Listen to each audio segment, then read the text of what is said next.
Kapag sinusumpong po kayo ng anxiety nyo, pwede nyo pong gawin ito. Yan po, no?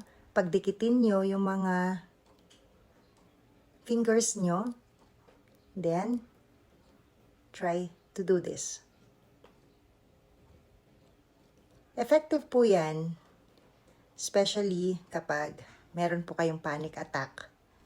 Kasi po, it is very mindful. Kailangan po dikit na dikit ito pong mga fingers ninyo. Kahit po mga 10 times, 15 times, pwede po yan. Coupled with deep breathing, yung pong tinuro ko, 4, 7, and 8 technique. Ulitin po natin. Sige po, sit straight. It's 4, inhale.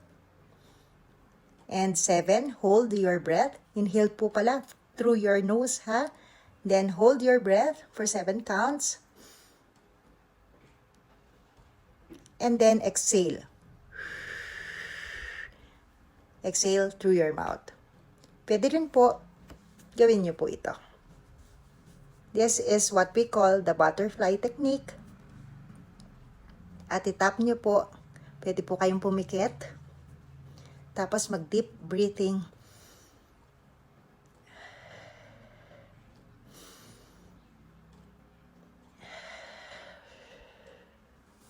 Then, gawin niyo po ito. Hopefully po nakatulong.